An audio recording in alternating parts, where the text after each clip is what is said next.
¿Sí lo pudieron revisar?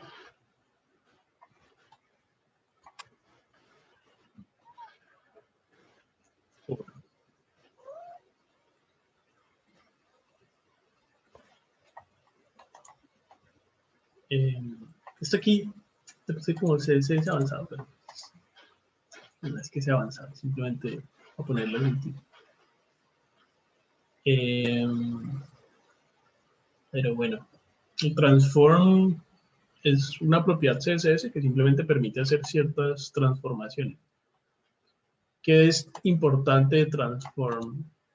Un par de cosas, que es muy rápido. O sea, si estamos como animando, transicionando algo utilizando CSS, transform va a ser la propiedad más rápida, pues como más óptima que podamos utilizar. ¿Vale? Entonces, si necesitan una transición, lo mejor que podrían usar es transform. ¿Vale? Antes que margin, porque margin va a ser de las más lentas o de las menos óptimas por la forma en la que la renderización funciona en los navegadores. ¿Vale? Entonces, transform es de las más rápidas porque no, lo que dice aquí, porque no altera el espacio en el flujo del documento. Mientras que, por ejemplo, margin sí. ¿Qué significa el flujo del documento? ¿Se acuerdan?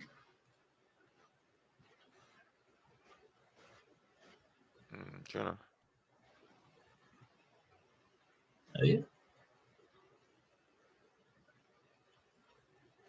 El flujo del documento es como el comportamiento por defecto que tienen los documentos HTML en el que lo que yo escribo primero, o sea, lo que aparece de primero, también está de primero en la página cuando se renderiza, ¿cierto? Y si escribo algo debajo, pues aparece debajo también, ¿cierto?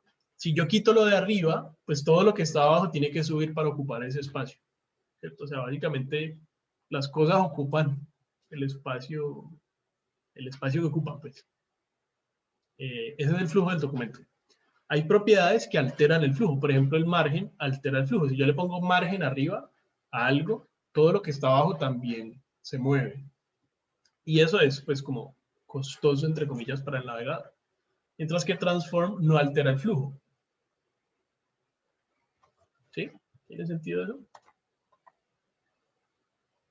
Sí, creo que sí. Vamos a hacer.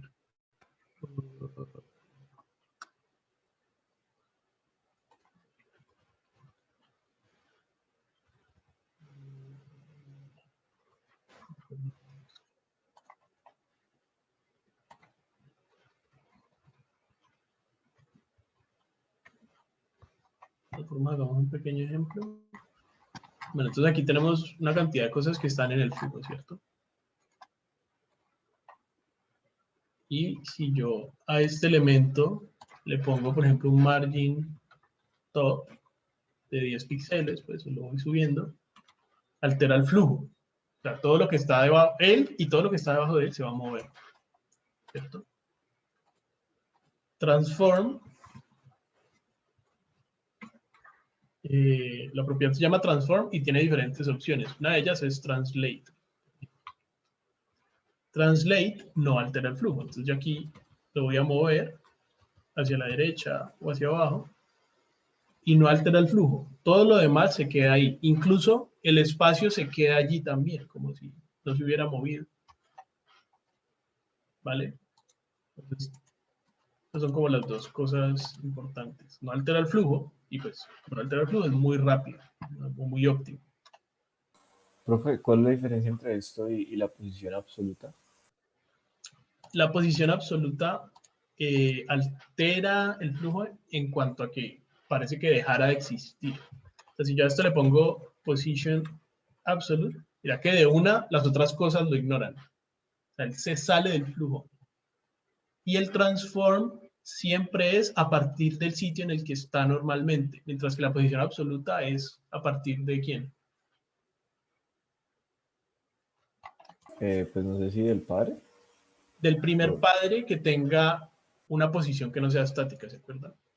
Que tenga una posición relativa o absoluta o otra. Ah, ya. Mientras que el Gracias. transform, si yo le pongo 0, 0, él va a estar en el sitio en el que estaba originalmente. Siempre parte de allí. ¿Listo?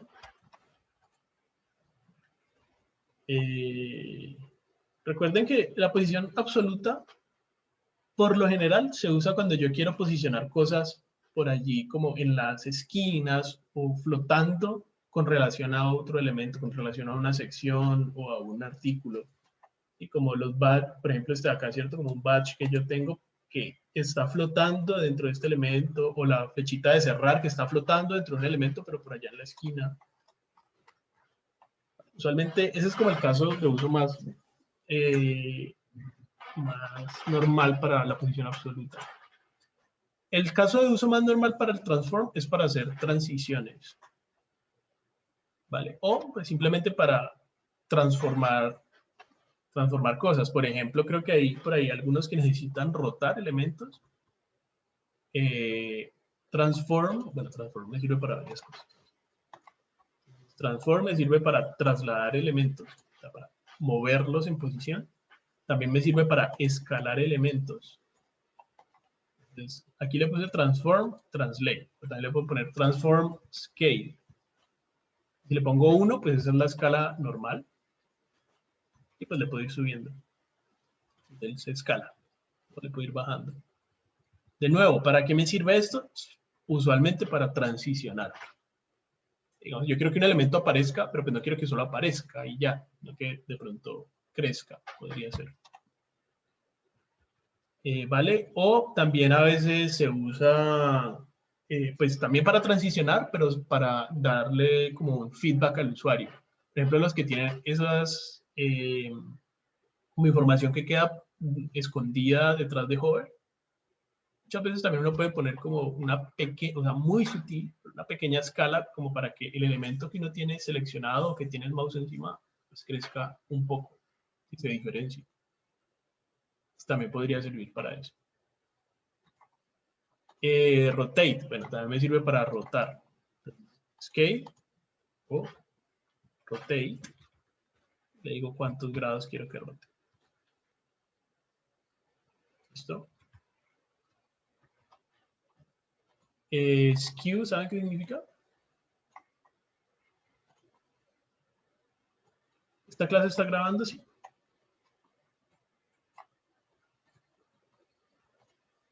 ¿Saben qué significa skew? No. No, profe. No. Siempre se me olvida la palabra. Eso es como inclinar o pues es que uno es como pinchar. ¿Pinchar? Pinchar, así como un pincho. Un skewer es un pincho, pero skew creo que es inclinar. ¿Un skew es un pincho? No tenía ni idea. En Pero el sí, traductor dice sesgar. sesgar, sí, sin esa palabra. Es más bien como inclinar. Como cuando ustedes tienen un rectángulo y lo vuelven como un paralelogramo, que solamente dos quedan paralelas. Mejor dicho, ¿para qué hablamos maricadas?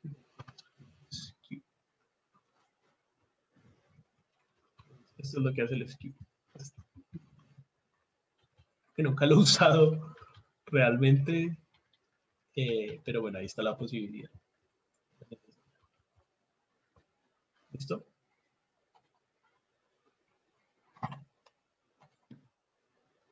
¿Vale? Estas son las 4 transformaciones posibles. Creo que no hay más. A ver si me está pasando alguna. Ah, no, mentira, sí hay otras. De perspective, creo que este solo tiene sentido cuando tenemos también una transformación 3D. ¿Cómo es que una transformación 3D? Pues puedo hacer, por ejemplo, un translate 3D. Quiere decir que yo puedo mover también en el eje Z. Miren que aquí lo estoy moviendo en el eje Z, pero pues no vemos nada hoy. No recuerdo exactamente qué es lo que hay que hacer para que se vea la transformación en el eje Z.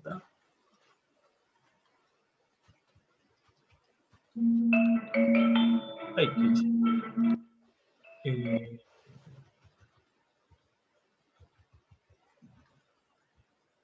Miren, por ejemplo, esa rotación, o también una rotación 3D, pero no me acuerdo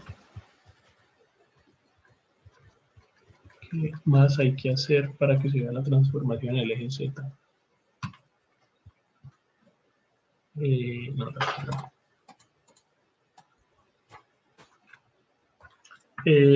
La rotación. Esta rotación, miren. No, la perspectiva, perdón, lo que cambia es esto. Es como si yo acercara o alejara la cámara, pero es como acercando y alejando la cámara, pero al mismo tiempo el lente que se usa, ¿no? Como, digamos, un lente muy gran angular, un lente muy tele, donde las cosas se ven pues, rectas. Vale, para eso me sirve la perspectiva. ¿Listo? ¿Para qué servirían estas transformaciones 3D? Pues para hacer 3D muy básico solamente con CSS. ¿Listo?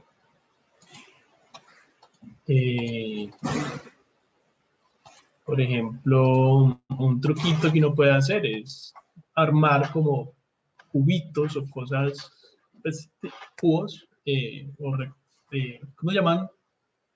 Un cubo tiene que ser como el 3D de un cuadrado, ¿cierto? ¿Cómo se llama el 3D de un rectángulo? Un paralelepípedo. Bueno, No me acuerdo. para hacer esas formas 3D muy básicas, únicamente con CSS, incluso puedo agrupar, entonces puedo como hacer cada una de las caras y luego el padre rotarlo en 3D y va a funcionar.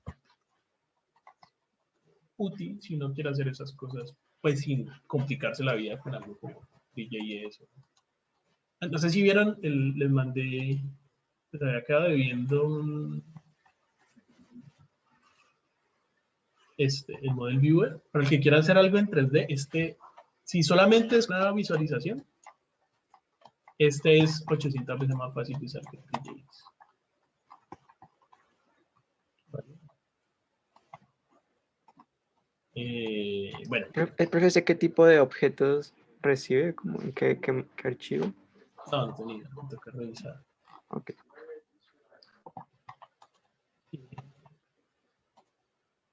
Bueno, y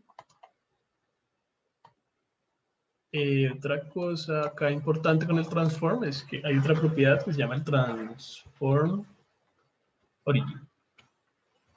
Yo puedo controlar desde dónde se transforman las cosas. Por defecto, esto lo podemos ver con la rotación normal. Por defecto las cosas se transforman desde el centro. ¿Sí ven ahí? La rotación, el pivote es el centro. Yo puedo cambiar eso a que sea desde abajo y el centro, o por ejemplo, desde la izquierda y arriba, de la esquina de arriba. Entonces ahora el pivote de la rotación es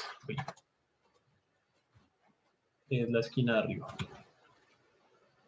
¿Listo?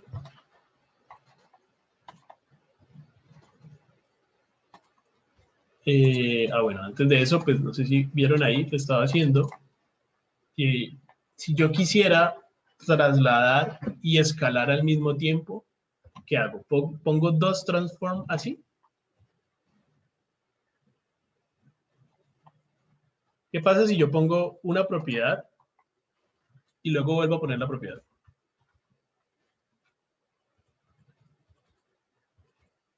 ¿Qué pasa ahí? ¿Solo aplica uno? La propiedad que esté más abajo, la que yo escribí de último, va a reemplazar la otra. Miren que esta se tachó. ¿Sí? Yo no puedo aplicarle dos valores a una misma propiedad de esta forma. Se va a reemplazar. Algunas propiedades dejan poner varios valores al mismo tiempo. Por ejemplo, un transform, entonces yo puedo decirle que lo quiero rotar y dentro de la misma propiedad le digo espacio y le pongo la escala, pues es lo que quiero hacer. ¿Vale?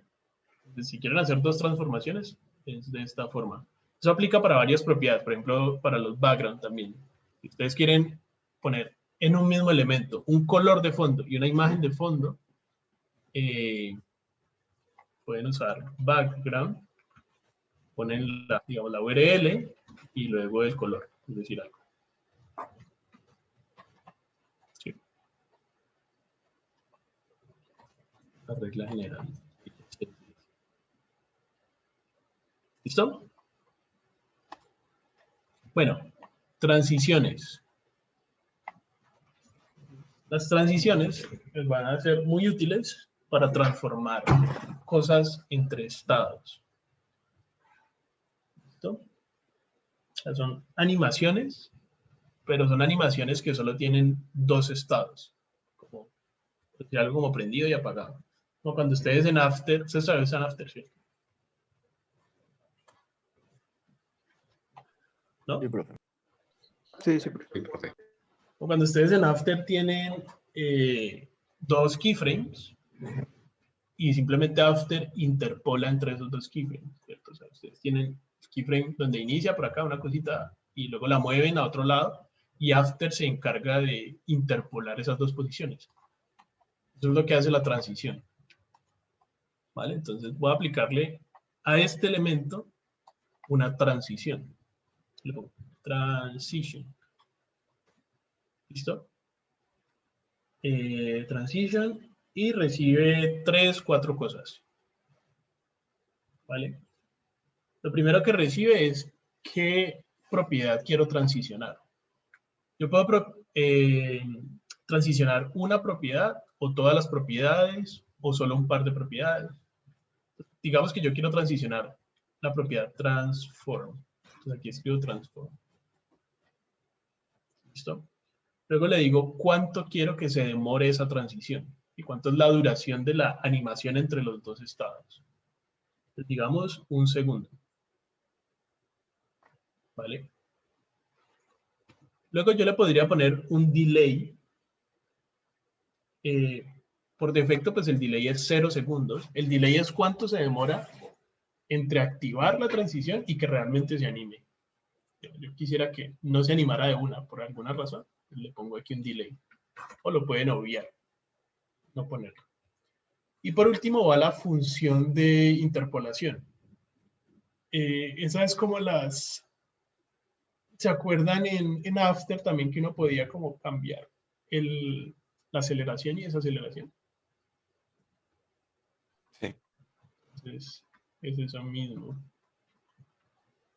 Bueno, no sé aquí porque no me lo autocompleto, pero son las funciones de aceleración y desaceleración. ¿Listo? Pues miren, ahí le apliqué una transición y no pasó absolutamente nada. La transición en sí misma no hace nada. La transición únicamente es como que activa la interpolación. ¿Sí?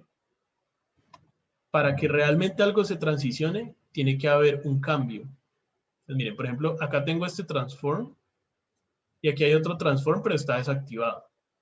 Lo voy a activar.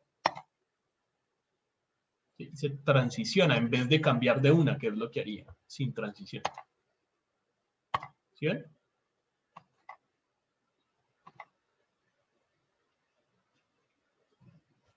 ¿Tiene sentido?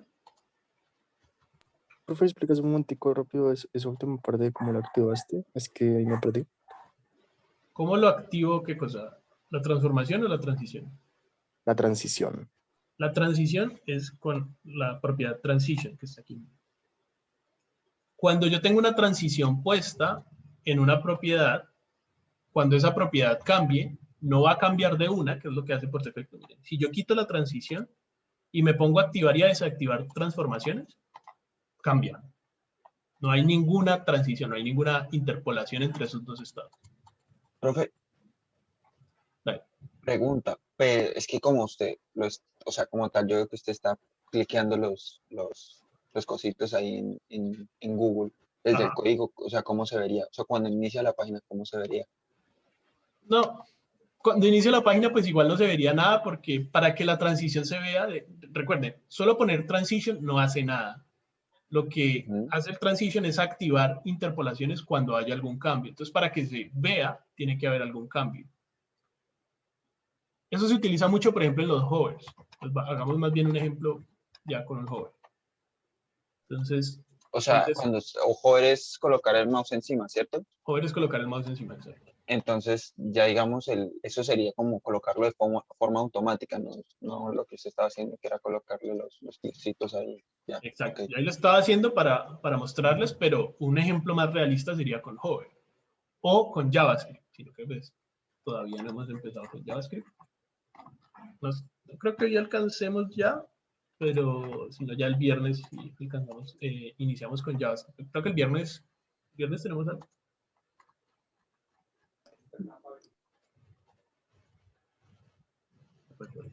¿Qué elemento es? Este es el example. Entonces, listo el example. Vamos a ponerle un hover. Este todavía es CSS, aquí no hemos iniciado con Sass. Este ejemplo, pero entonces example hover, y lo voy a poner que va a tener un transform de scale al 2. O sea, se va a hacer más grande cuando el mouse se le ponga encima. No le he puesto transición. Entonces lo que pasa es que simplemente cuando el mouse entra, se hace más grande de un frame al siguiente, y ya no hay ninguna transición, ¿sí ven? Eso es lo que pasa por defecto. ¿Ya? Si yo ahora pongo la transición, se va a interpolar. ¿Dónde iría la transición? ¿Acá o acá? ¿En el hover? Y en el hover, ¿no? En el hover, ¿cierto? Pues tiene sentido. En el hover es donde yo quiero que se transforme. ¿Sí? Transition. Recuerden, lo primero que va en el transition es qué propiedad quiero transicionar. Entonces, la propiedad que quiero es transform. ¿No? ¿Cuánto quiero que se demore? Digamos 0.7 segundos. Y que tenga un is, in, out. O sea, una aceleración y desaceleración. ¿Listo? Entonces, ahora se animó. Pues se transicionó entre dos estados. ¿Vieron? Y si lo quito, no.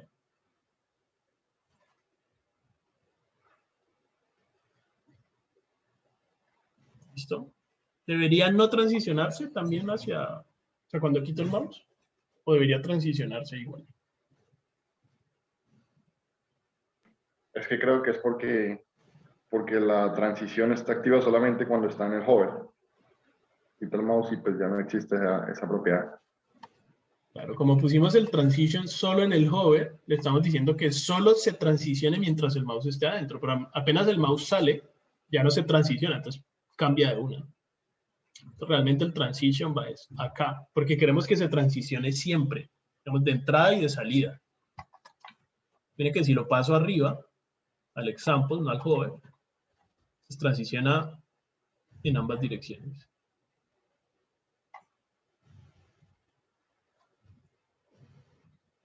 ¿Listo? Sí, por Listo. favor.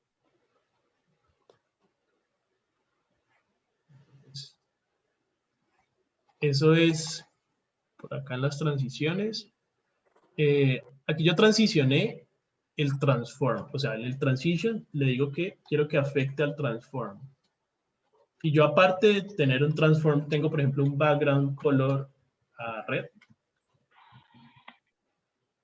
El background color pues no se transiciona. Si ven que cambia de una. No sé cómo lo vean con la latencia de zoom, pero supongo que alcanzan a ver el cambio, ¿cierto? O sea, alcanzan a ver la animación.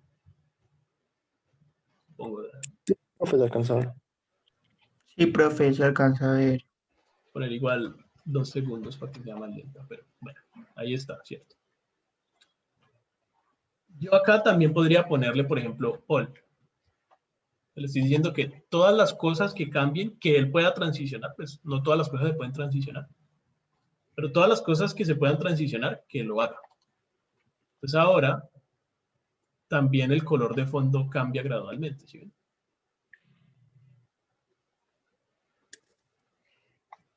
¿Listo?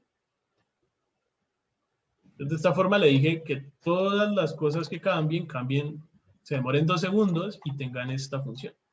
O también podría decirle que el transform se demore 2 segundos y tenga easing out, y que el background se demore, no sé, 1 segundo y sea lineal.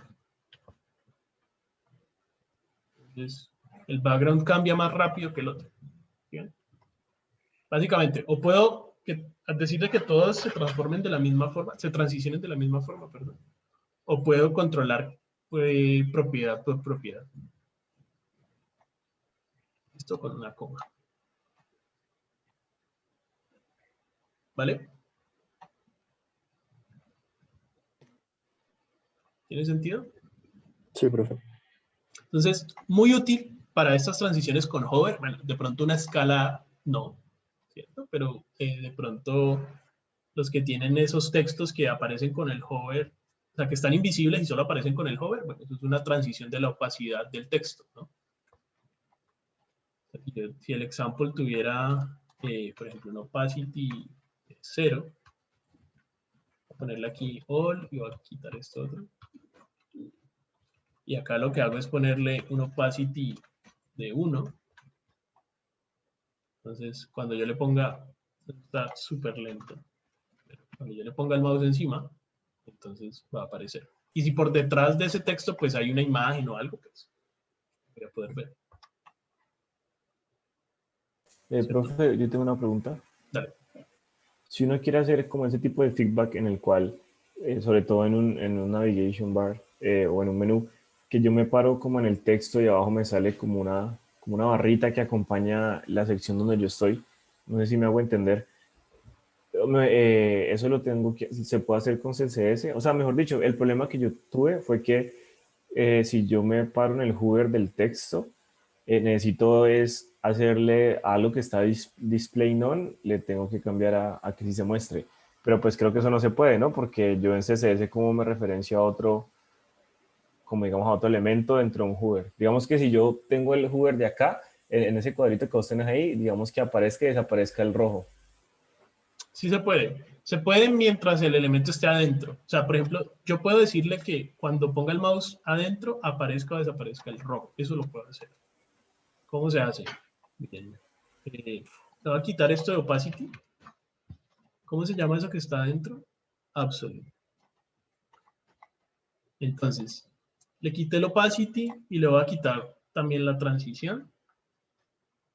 La transición se la voy a poner al absolute. Entonces, le pongo ahí la transición al absolute. El example quedó como estaba antes, no tiene nada raro. Al absolute le voy a poner opacity 0. Entonces, no se va a ver, ¿cierto? Y pues con el mouse ni nada, ¿no? Ahí está desaparecido. Pero yo puedo decirle que cuando tenga hover en el example, el absolute que está adentro cambie su opacidad a 1. Ah, ok, profe.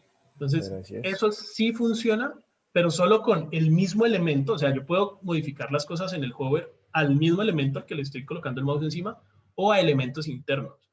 Lo que sí no funciona es a elementos que estén en el mismo nivel, o sea, hermanos de ese elemento. Por ejemplo, yo no puedo decirle que, digamos, el example está aquí y acá tengo este flex.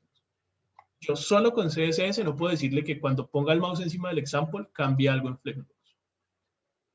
¿Vale? Y mucho menos a padre. Solamente a cosas internas. Les estoy mintiendo. Sí se puede, creo que sí se puede hacer el hover con elementos que estén en el mismo nivel. Con algo que ya vamos a ver ahorita.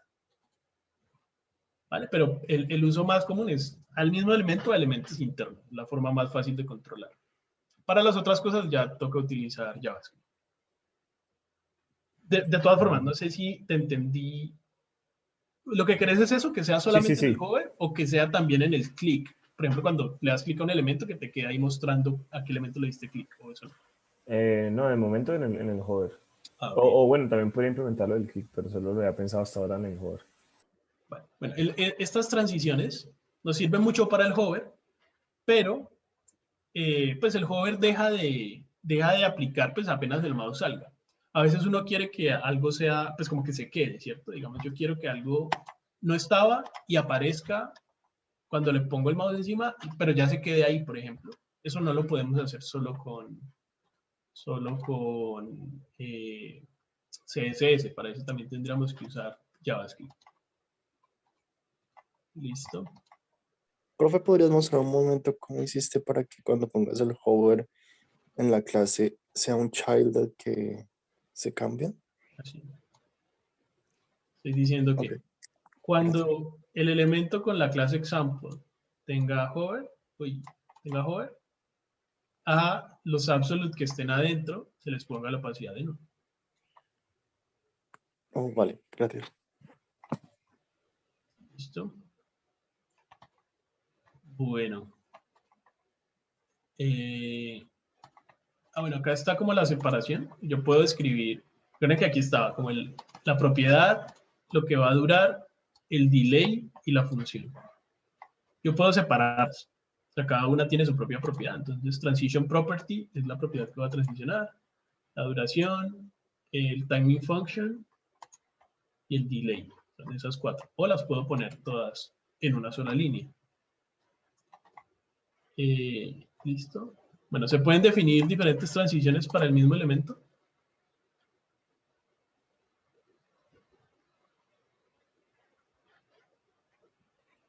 O sea, yo puedo tener un mismo elemento HTML con diferentes transiciones. Me refiero con una transición para la opacidad y una transición para el background, por ejemplo. Ah, pues sí, profe, usted mostró separadito por la coma, eso así de distintas transiciones. Si le pongo la coma, entonces puedo poner transiciones y controlarlas de manera independiente. O si le pongo all en la propiedad, va a transicionar todo. ¿Listo? Por último, acá con esto de transiciones, me gustaría mostrarles a ver, para devolver esto a que sea en el hover y haga un transform, translate, digamos 0 píxeles, 200 píxeles. Es la transición, se la voy a devolver al ex. Voy a quitar esto. Bueno, no, quería moverlo, era en horizontal. Acá, pues. Entonces en el hover se va para allá. ¿Listo? Lo último que quería mostrarles con esto es que estas funciones, en que aquí hay una interfaz bastante reciente que deja como controlar la animación. Ustedes pueden venir acá y mover estos controladores, pues pueden hacer que esa animación se vea como ustedes quieran. Incluso puede hasta tener un rebote. Aquí se me fue. Este controlador. Por ejemplo, allí tendría un rebote. Entonces miren lo que pasa. ¿Sí alcanzan a ver? Bueno, de pronto es muy rápido. No sé con zoom cómo se vea. Le voy a poner esto. Se demora 2 segundos. Entonces miren que se pasa. Nada, lo que quería mostrarles es que pueden controlar como bastante bien esta función de la transición. ¿Listo? Eso es.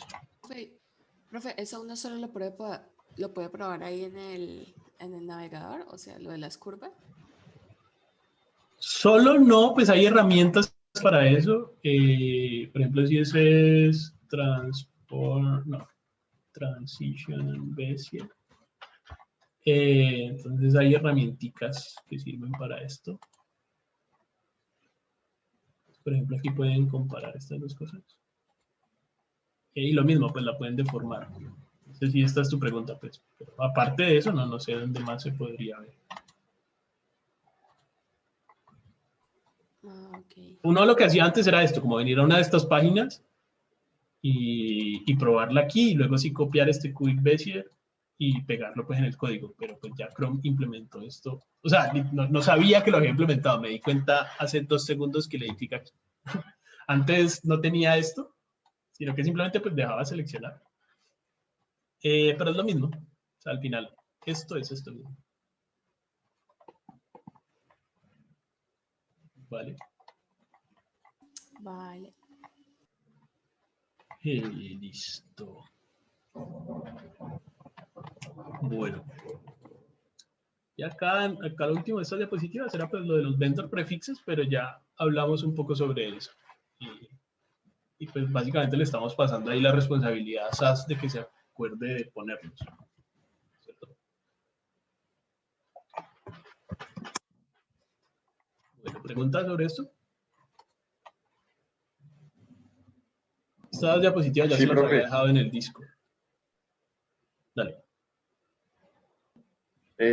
Si uno le hace un transition, o sea, le cambia el display Te muteaste. si le cambia el display de none al regular, ¿también sirve? No, A cualquiera, flex, a todo eso. no, hay propiedades que no se pueden transicionar. Esa es una de ellas. Pues yo no puedo transicionar propiedades discretas, o sea, propiedades que son como categorías, que pasan de una a la otra y ya. Yo puedo transicionar propiedades que son numéricas. ¿Ya? O sea, yo puedo transicionar la opacidad porque la cambio de 0 a 1. Entonces él puede ir moviendo el número. Miren que...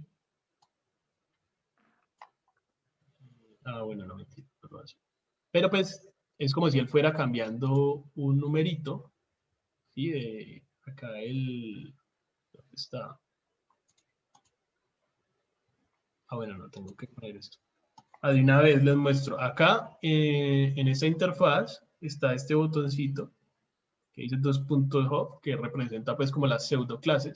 Entonces aquí ustedes pueden activar, por ejemplo, la pseudo clase hover para que se active sin que el mouse esté allá encima. Y pues también para que puedan ver cuáles son los estilos que se le están aplicando cuando tiene hover. ¿Listo? Pero entonces, ¿qué es lo importante? Que el translate es un número. Entonces puede ir de 0 a 1, a 2, ir cambiando hasta llegar a 400. Mientras que, ¿cómo hago para cambiar entre display none y flex? No hay una transición posible. ¿Vale? Entonces, básicamente, las propiedades que se pueden transicionar son las propiedades que sean pues, como numéricas, no necesariamente numéricas. Por ejemplo, el background color, ¿realmente es numérico o no? Si le ponemos un hexadecimal o la palabra red, pues eso no es un número, pero realmente cuando él lo va a mostrar, eso lo transforma al final en un número que representa el color. Entonces, sí lo puede transicionar por esa razón. ¿Vale? Vale, profe, gracias. ¿Algo más? Bueno. Les había dejado esta otra diapositiva. ¿La pueden revisar?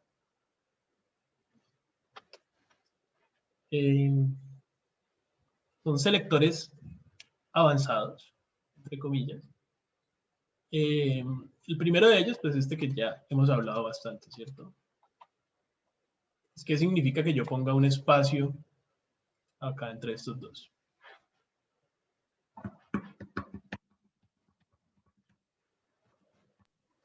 Que seleccione todos los spam que están dentro de una etiqueta P.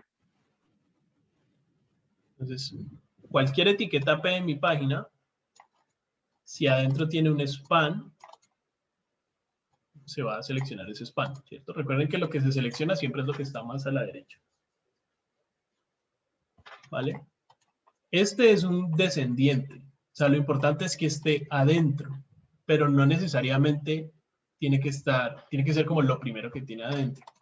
O sea, por ejemplo, es que por acá tengo un P, ¿cierto? Lorem ipsum, y ese P por dentro, digamos que tiene... este no es un buen ejemplo porque igual no debería tener como mucha profundidad en un P. Entonces digamos que es más bien un div Y ese div tiene, por decir algo, un artículo. Y dentro de ese artículo, ahí sí hay un P. ¿Listo? Si yo le digo por acá, como div espacio P, ¿aplica o no aplica?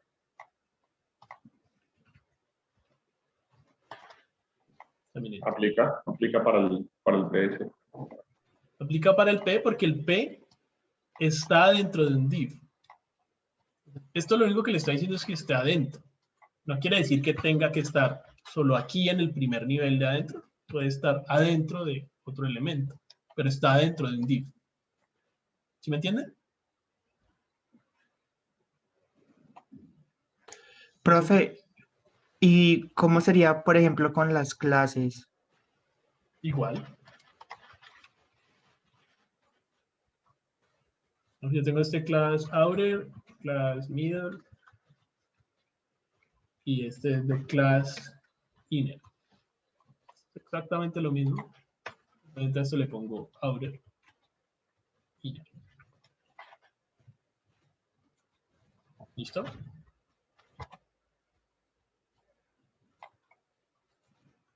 Miren que si aquí le pongo color red en la página, no se ve porque no guarda. En la página, pues el P es de color rojo. O sea, esto le está aplicando. ¿Sí?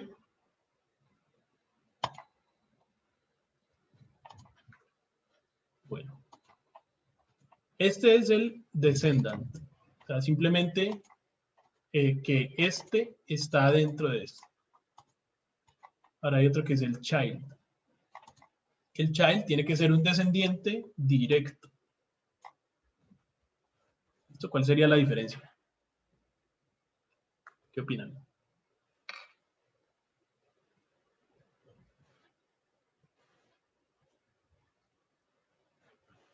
Profe, ¿Idea? la no sé lo que verdad no explicaste sé. ahorita, que estén, digamos, como justo abajo en el nivel de jerarquía. Entonces aquí yo cambio el espacio por un child. Entonces ahora no le aplica. ¿Ya? ¿Por qué? El child quiere decir que tiene que ser directo, o sea, el outer tendría que tener directamente adentro el inner. Aquí no está directamente adentro, está dentro del artículo. ¿Vale? Esa es la diferencia. Entonces, aquí no me va a funcionar. Si yo lo paso para acá arriba, ahora sí está directamente adentro. Y ahí sí me funciona. ¿Listo? Vamos a pasar más rápido por esto. Este es el General Sibling. Estos se los muestro por si, de nuevo, los necesitan para que sepan que existen, pero no es que, primero, no es que se utilicen mucho y segundo es que no se deberían tampoco utilizar mucho. Son como para casos muy específicos, pero si yo estoy usando muchísimo esto, tal vez estoy complicando más mi código de lo que debería. Pues podría usar clases y ya. Para eso tenemos algo como BEM que nos ayuda a estructurar nuestro código mejor, ¿vale? Simplemente para que sepan que existen todos estos selectores también. ¿Vale? Bueno, este General Sibling me permite seleccionar elementos que estén en el mismo nivel, que estén después de un elemento y en el mismo nivel. ¿Sí? Hagamos un ejemplo. Entonces acá voy a tener 5 P's. Cada uno, bueno, pongámosle unas palabras. ¿Listo? Entonces ahí están mis 5 P. ¿Listo? Y le voy a poner al tercero una clase.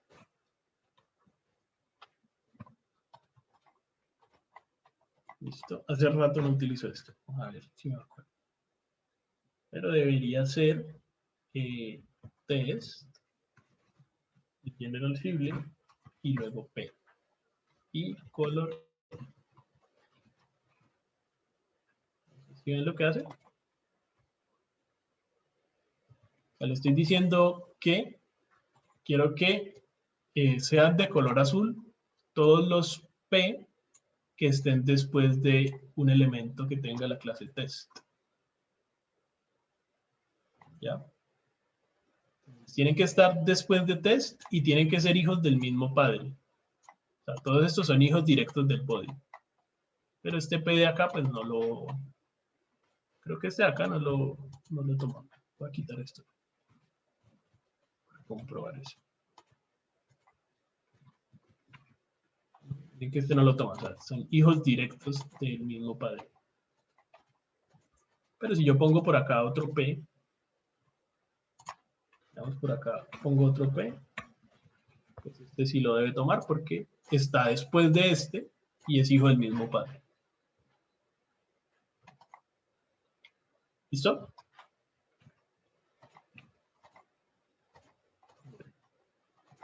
Este se le parece, pero tiene que ser inmediatamente después. ¿Vale? Este de acá es cualquiera que esté después. Este es el que está inmediatamente después. Miren, lo voy a cambiar por más. Y ahora solo es el primero. Porque el primero es, pues, es el único que está inmediatamente después. ¿Listo? O sea, aquí es donde, ahorita que le estaba explicando a Nicolás lo del juego, creo que yo podría decirle... Ajá, yo puedo controlar un elemento con el hover de otro, pero pues tiene que ser con estos selectores. Ya alcanzan a ver, pero es cuando le pongo el mouse encima a este que el siguiente campo.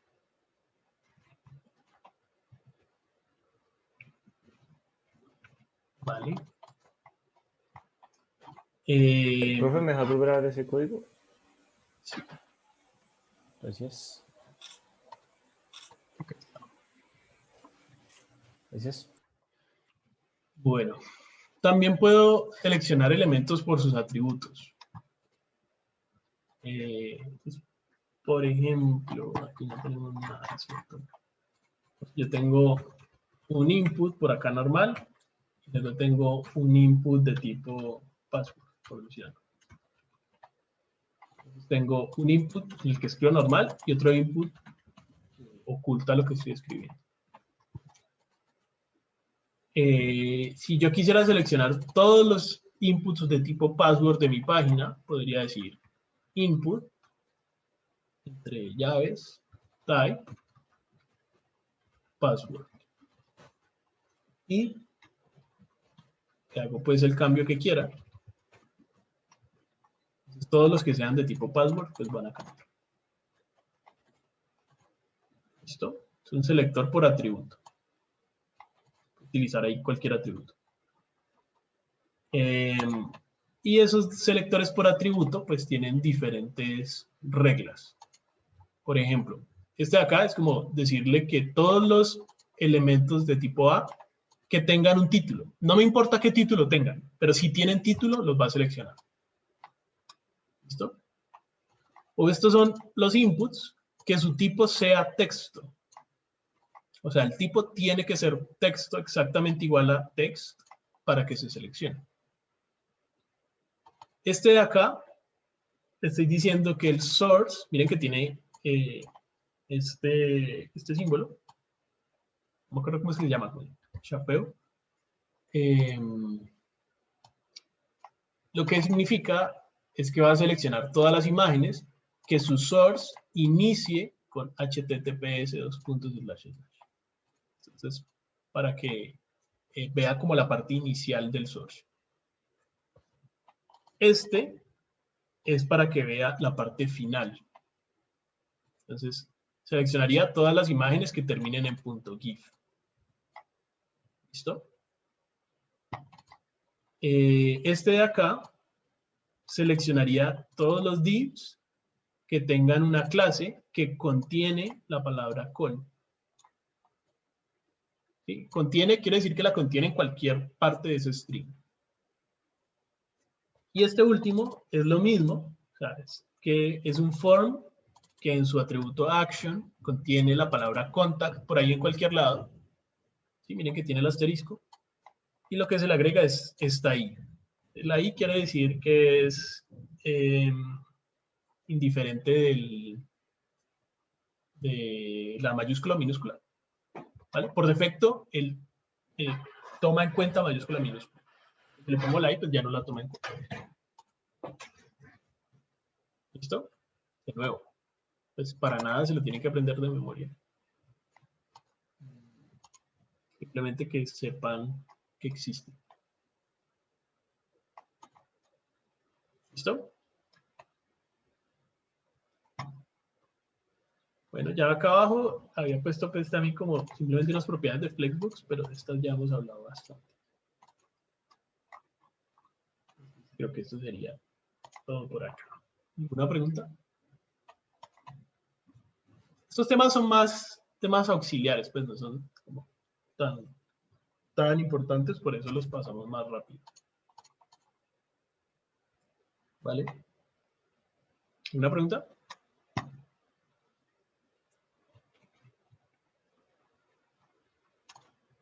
¿No?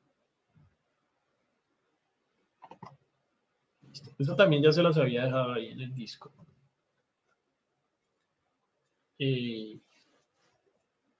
Bueno. Pasemos a este tema. Es muy teórico. ¿Han escuchado hablar de HTTP?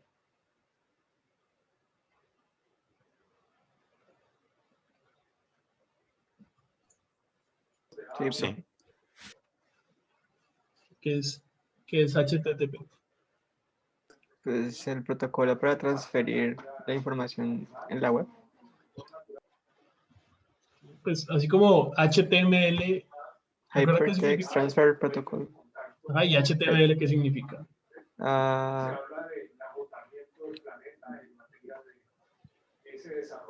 es Hypertext. Language. Sí, Es así como el HTML es el lenguaje etiquetado de hipertexto. Pues HTTP es el protocolo de transferencia de hipertexto. ¿Vale? Entonces simplemente es el protocolo que se utiliza para comunicar HTML. ¿Listo? Pues sí, básicamente lo que había dicho Daniel es el protocolo de transferencia de la web. ¿Listo? ¿Se acuerdan qué es un protocolo?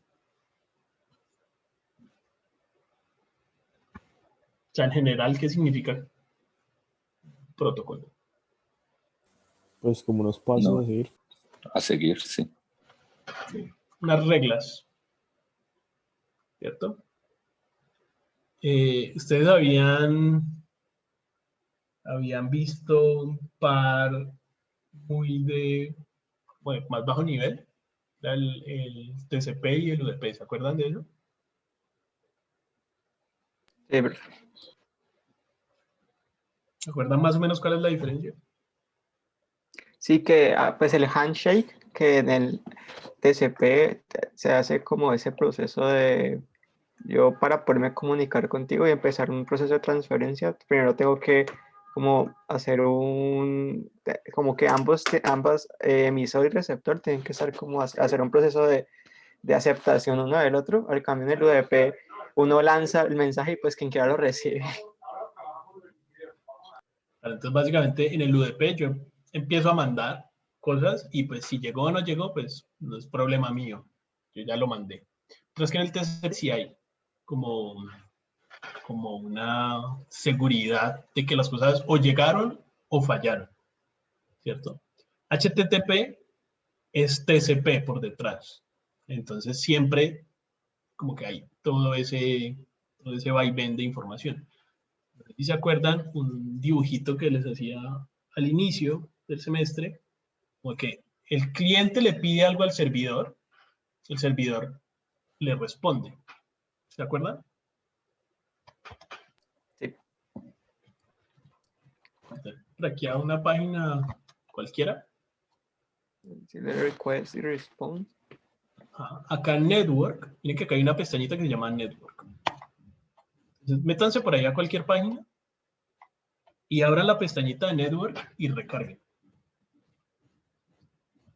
Y, bueno, por defecto, esto acá es un filtro. Yo lo tengo en XHR, lo voy a poner aquí en All, que es el que va a tener por defecto. Entonces les va a aparecer todo esto.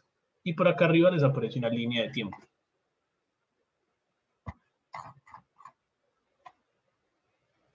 ¿Listo? Siempre el primer request va a ser el del documento en sí mismo. Ya, aquí dice type document. O sea, el primer request es la página o el código HTML y ya. Entonces, si yo le doy clic a este, acá en el response puedo ver que esto es el código HTML. Y esta es la respuesta. Cuando yo le pedí a esta página que me pasara lo que tiene en marksheet.io, me devolvió el código HTML. ¿Sí?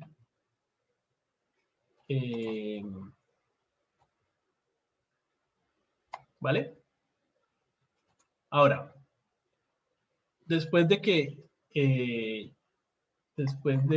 llegó el documento HTML, que llegó con un status, o sea, con un código 304, que es de tipo documento y que tiene un tamaño y se demoró esta cantidad de milisegundos. Ahora, este documento desencadena todo esto. ¿Listo? El documento por dentro seguramente pide el font awesome.min.css por ahí en algún lado.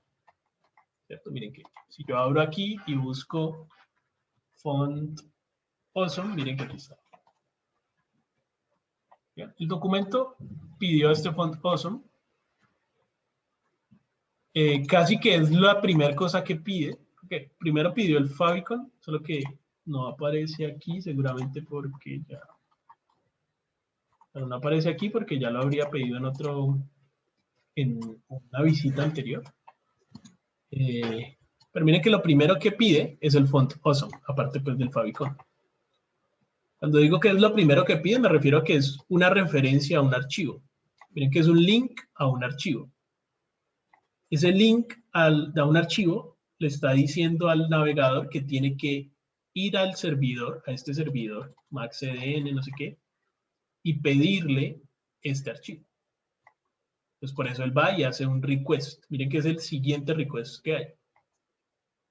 ¿Listo? Es de tipo stylesheet. No tiene size. Dice memory cache.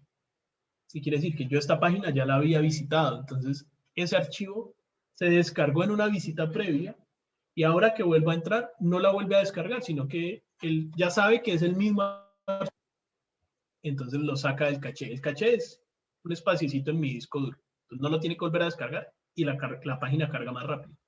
Entonces por eso no aparece un size porque no tuvo que descargar nada. Si yo le dejo el mouse encima, miren que acá me aparece este mensaje como servido desde el caché. O sea que no tuvo que descargar nada, pero el archivo en sí mismo pesa 26.7 kilobytes. ¿Bien? Y pues como lo hizo desde el disco duro, no tuvo que descargar, entonces se demoró 0 milisegundos. Eso fue inmediato. Después del font awesome, él pide el main.css. Entonces miren que lo vemos aquí siguiente, main.css. ¿Listo? Y luego seguramente pide esta imagen. No sé en qué punto esté la imagen.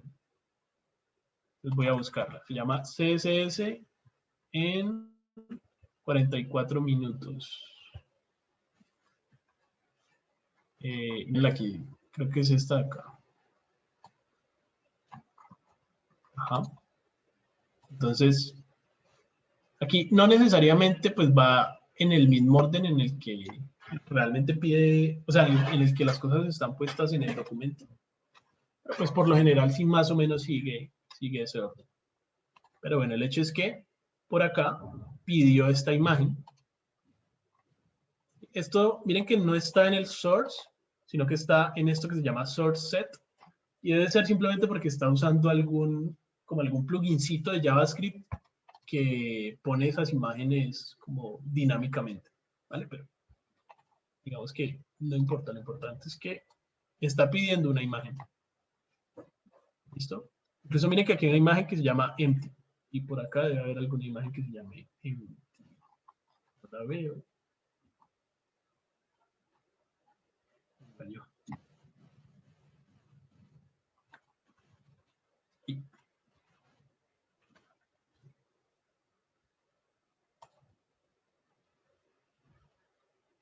ah. Bueno, lo que puede estar pasando es que ese empty, el servidor cuando la recibe, cuando recibe el request, hace una redirección. Entonces realmente, aunque aquí se llame empty en el código, puede que para el servidor se llame de otra forma. Entonces, al hacer la redirección, pues le puede cambiar ese nombre. Entonces, por eso no aparece aquí como empty, puede ser este pixel, por ejemplo. O alguna de estas que tiene un nombre extraño. ¿Vale? Pero aquí, ¿qué es lo importante? Que cuando entramos a un documento, ese documento de manera automática empieza a hacer una cantidad de requests HTTP. Esto que son todos estos de acá. ¿Vale? Si yo quisiera ver esto, como lo ve un usuario al entrar la primera vez, yo debo recargar sin caché. O sea, yo le digo al navegador que vuelva y descargue todo, que ignore el caché. Eso lo hacen con Control-Shift-R. Entonces miren que ahora nada dice que lo descargó desde el caché. Bueno, estas de acá es porque las está pidiendo doble. O sea, como que ya la había pedido, entonces cuando la vuelve a pedir el documento en otro sitio, pues ya la tiene. ¿Vale? Pero todas las otras cosas sí las pide, o sea, las tiene que descargar. ¿Listo? Miren que entonces ahora todo tiene size. ¿Listo? Es importante que entendamos cómo funciona esto para no ir a hacer cosas como, por ejemplo, poner en una página unas imágenes que pesen 6 megas. ¿Ya? 6 megas en el disco duro no son nada, ¿cierto? O sea, pues nada entre comillas. Es normal que una imagen con muy buena calidad, pues pese eso, ¿cierto? Incluso si ustedes van y toman una foto con la reflex y la toman en RAW, pues fácilmente una sola foto pesa más de 20 megas, ¿cierto? Normal. Todo bien si la van a tener en su disco duro y ya. Pero si la van a mandar a través de internet, eso es muchísimo. ¿Sí? Es muchísimo para una página. ¿Ya? Si ustedes quieren poner un background que se vea bien bonito, pues, o esta foto, por ejemplo, este iconito que se ve ahí, esto no es una foto, perdón, pues, pero esta imagen que se ve aquí bien bonita, no debería pesar, mucho. Miren que, por ejemplo, aquí está este PNG, este se llama Marksheet Hello. Entonces vamos a buscar acá. ¿Lo ven? Sí, profe, estaba arribita, estaba arribita. Está Aquí, encima del rojo. Ese. pues aquí está. Y miren que pesa 90.7 kilobytes. O sea, no pesa absolutamente nada. Esto es lo que necesitamos. ¿Sí? Una imagen nunca debería llegar a 1 mega. Es mucho. ¿Sí? Obviamente hay excepciones. Si es una sola imagen y es pues realmente la imagen principal, pues bueno, ustedes pueden como ceder un poco, pues, ¿vale? Pero tener 3 imágenes que cada una pese 2 megas va a hacer que la experiencia del usuario sea pobre porque se va a demorar mucho en cargar todo eso. ¿Vale? Profe, entonces, ¿cómo podemos como comprimir esas imágenes para que pesen menos o cómo bajarles la calidad? Photoshop. Ok. Bueno, yo aquí no tengo Photoshop. Pero de manera online no hay nada como alguna herramienta así. Sí, claro. Pero pues es lo mismo. O sea, están usando una herramienta online, quiere decir que tienen que primero subir los 200 megas de imágenes que tienen para luego bajarlo. Yo uso un programita que se llama Faststone foro no sé qué. Foro resize. Es re feíto. La interfaz puede ser un poquito compleja, pero es gratis. Y sobre todo, me deja comprimir una cantidad de cosas de una. Entonces, pues yo antes trabajaba como... No creo que lo tenga aquí instalado. Antes trabajaba como webmaster y me tocaba hacer esto un montón. Entonces, pues, con este programita, pues como que cogía toda una carpeta y le decía, comprímame esto y ya. Por eso me gusta. Pero pues cualquier programa para editar fotos le sirve. Es perfecto. Vale. ¿Listo? Recuerden que por cada uno de estos archivos, él está haciendo todo el proceso de HTTP. O sea, para el Marksheet, el cliente le dice, quiero este archivo. El servidor le dice, listo, ya recibí tu petición, estoy buscando el archivo. El cliente le responde, listo, voy a esperar. Y el servidor, después de un tiempo, le dice, listo, aquí está tu archivo, se lo pasa, y el cliente le dice, listo, ya lo recibí, gracias. Toda una cantidad de pasos, y todos esos pasos se repiten por cada uno de estos archivos. Todos siguen el mismo protocolo. ¿Ya? Entonces, mientras menos archivos tenga y mientras menos pese cada uno de esos archivos, pues va a ser mejor. Es inevitable uno tener muchos archivos.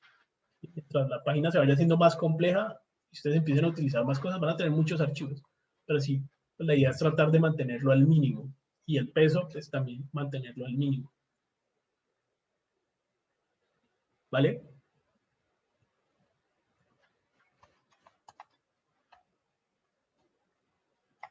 Bueno, ahorita acuérdenme de mostrarles otra herramienta que está, no sé si es ahí en Performance o es acá en Lighthouse. Ahorita lo miramos.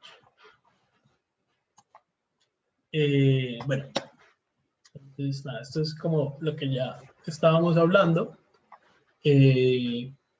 Entonces simplemente hay una petición desde el cliente y hay una respuesta desde el servidor, pero pues hay varios pasos entre esa petición y respuesta. ¿Cierto? Y estas peticiones tienen unas partes. ¿Vale? Un método, URL, headers, variables y cuerpo del mensaje. ¿Conocen alguna de estas?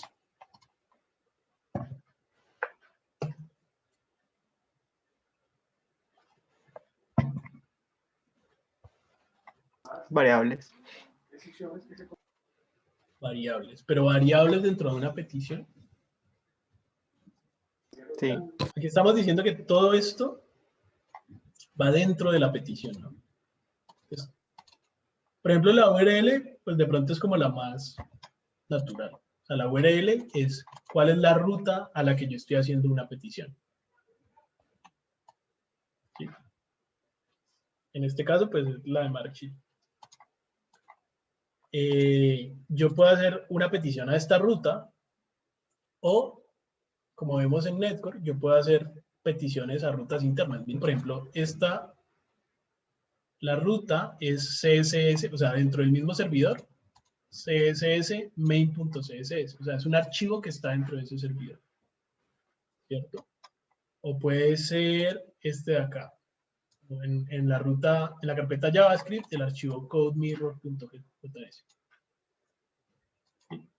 Realmente cada petición tiene una ruta. ¿Qué serían los headers?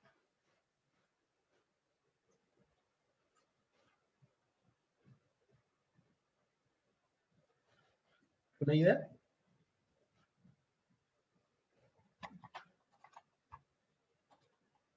Bueno, los headers.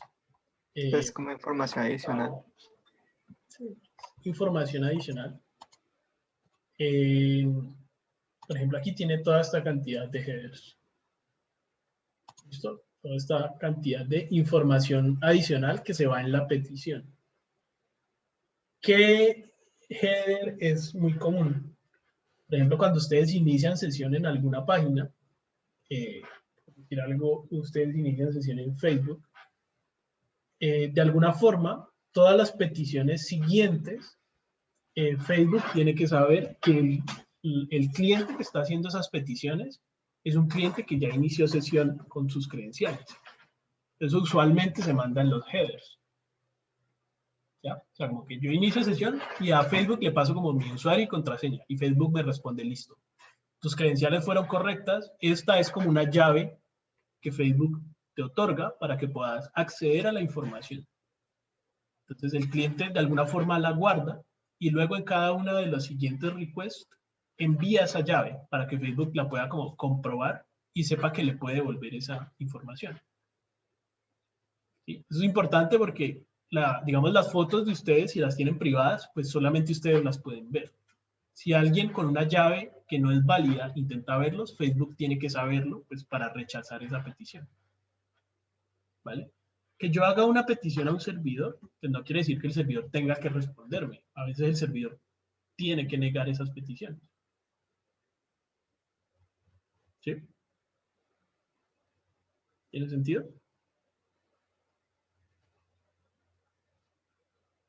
Entonces, bueno, los headers se utilizan como para enviar ese tipo de información.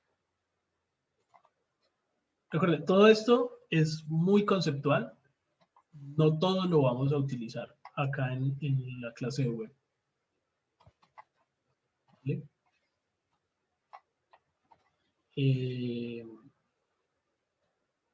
Bueno, ¿qué es importante? Los headers, aquí estamos viendo como estas partes del request, pero el response también las tiene. O sea, la petición las tiene y la respuesta también tiene unos headers. Miren, aquí está. Entonces aquí podemos ver información adicional que el servidor me está enviando de regreso. Y acá en general está, que podríamos decir que es el más importante, que es el status. ¿Listo? Este status es el código HTTP con el que me respondió el servidor. Hay una cantidad.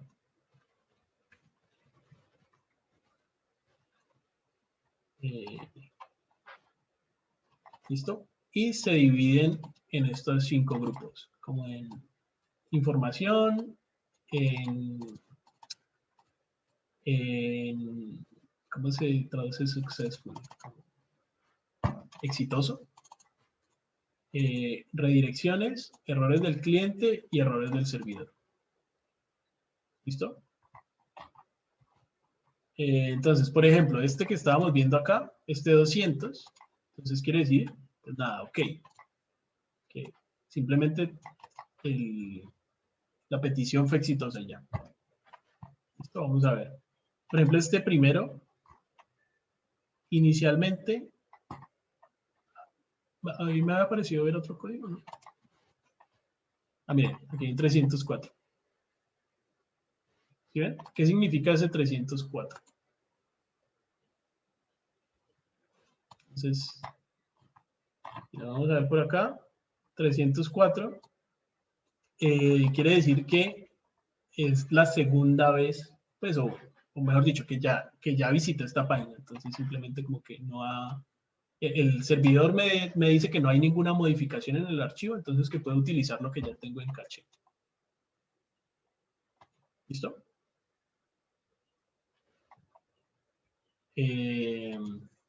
Bueno, por lo general, pues vamos a recibir puros 200 o puros códigos como ese 304. ¿Listo? El problema es cuando hay alguno... Ay, ¿qué se hizo el rojito? Ya no hay rojito.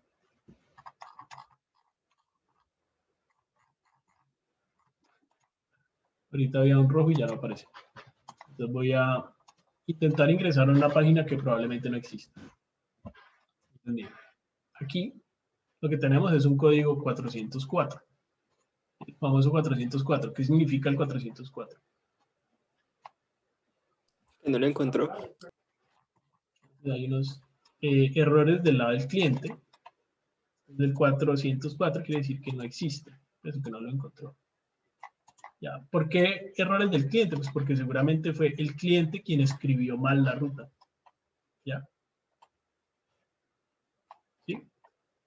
O por ejemplo, no sé si alguna vez ha salido algún forbidden o unauthorized. ¿No?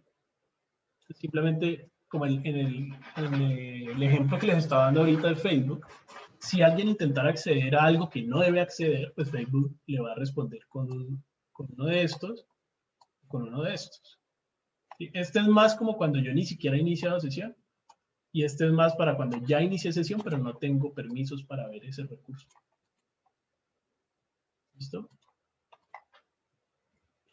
Cuando empiecen a utilizar APIs o a tratar de acceder a información en otros servidores, pues se van a encontrar con este tipo de errores. Y por acá el último grupo, seguramente estos sí los han visto de vez en cuando, ¿no? Como que Banner, a Banner le encanta tirar uno de estos. Creo que es el 500. Pues simplemente falla, pero es un fallo del servidor. ¿No? ¿Nunca les ha pasado?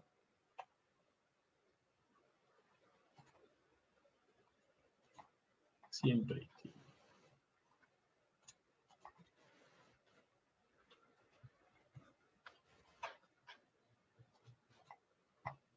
Ajá. Sí, horrible. La primera vez que uno entra a Banner, te tira un error y te toca como volver a recargar. O sea, volver a entrar a Banner. Listo, pues, eso es lo que significa cada uno de esos errores. Y pues toda esa información viene en los headers también. Bueno, variables. No sé, con usted, no recuerdo si fue aquí en esta clase o en qué otra clase estamos revisando las variables. Creo que fue en el club. Pero bueno, yo también puedo mandarle variables desde el cliente al servidor. Por ejemplo, cuando yo hago una búsqueda en Google, ¿cómo hace Google para saber? O sea, el servidor por allá de Google, el cerebro, pues, que tiene como toda la base de datos y busca entre todo lo que sabe. ¿Cómo hace para saber qué es lo que tiene que buscar? Yo lo único que hice fue poner aquí gato y dar enter. Entonces, al yo hacer eso, este formulario lo que está haciendo es mandando la petición y dentro de esa petición van unas variables. Las variables, si son de tipo get, que ya vamos a ver qué significa eso, pero si son de tipo get, están acá arriba, en la barra de búsqueda. No sé si ahí alcanzan a ver. Voy a poner acá.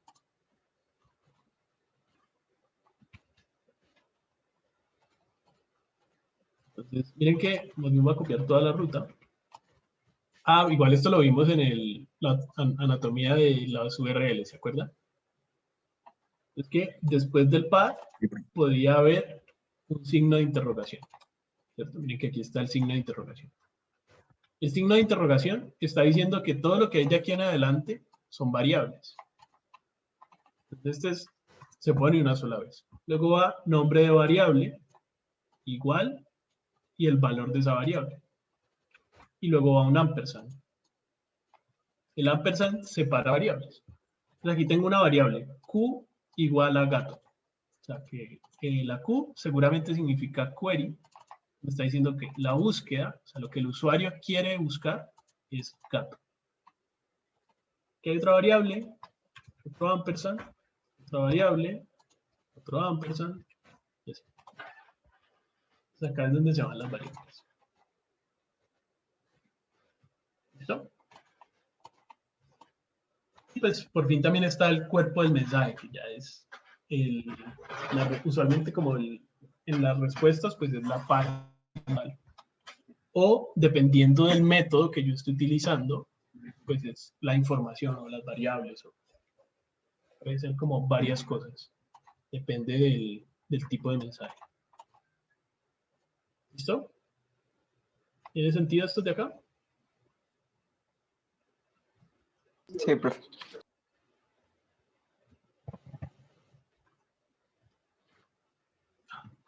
ya se nos va a acabar el tiempo. Aparte de eso, pues también está el método. Cuando estamos navegando en la web, usualmente estamos usando un solo método, que es el get. El get pues sirve para decirle al servidor que yo quiero que me devuelva una información. Entonces, cuando yo estoy pasando entre páginas, por ejemplo, yo estoy acá en Marksheet, entonces yo le acabo de decir al servidor que quiero que me devuelva el contenido de Marksheet. Cuando yo le doy clic a el internet, le estoy diciendo al servidor que quiero que me devuelva el contenido de esta nueva página del internet. ¿Cierto? Eso es ese método es el que usamos normalmente cuando vamos de aquí para allá.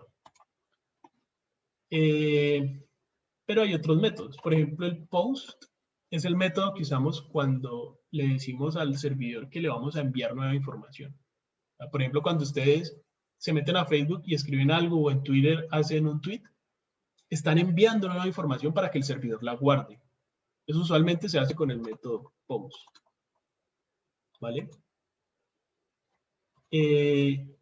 Hay otros métodos como el patch y hay otro que sirve para más o menos lo mismo, que es el put, que sirven para decirle al servidor que una información que él ya tenía la quiero modificar de alguna forma. Entonces, como cuando ustedes se meten a su perfil en algún sitio y modifican el nombre o alguna cosa, seguramente están enviando, o el cliente pues por detrás está enviando un patch o un put. ¿Listo? Y hay uno que es el delete, pues es básicamente para eliminar algo que está en el servidor. ¿Listo? De estos, seguramente el que más vamos a usar es el get y pues de vez en cuando vamos a usar también el post con los formularios. ¿Vale? Las variables que les estaba diciendo acá, estas que vienen acá en la URL, las que van después del signo de interrogación, son variables de tipo get. Pero hay variables de tipo post también, esas no van allá. Cuando veamos esa parte, por allá ya más o menos llegando al final del semestre, ahí vamos a ver esas otras. Listo, bueno, aquí está la referencia de los status codes. Aquí les dejo simplemente para que se acuerden dónde ver la pestañita de network. Y una lectura.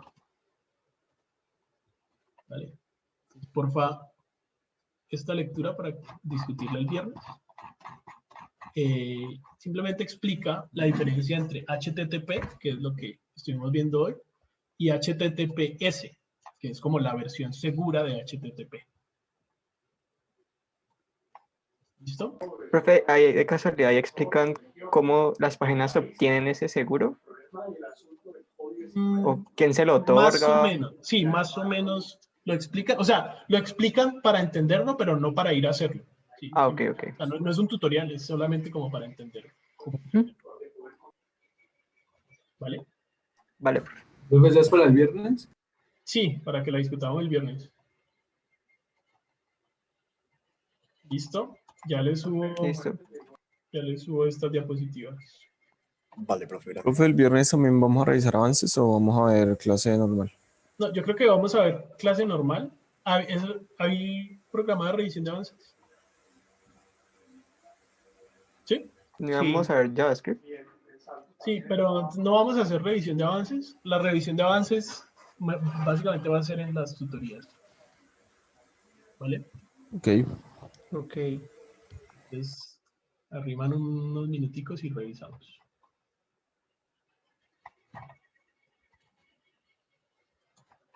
¿Listo? No, pues esto ya en cualquier momento se corta. Entonces, nos vemos el viernes. Listo, profe, gracias.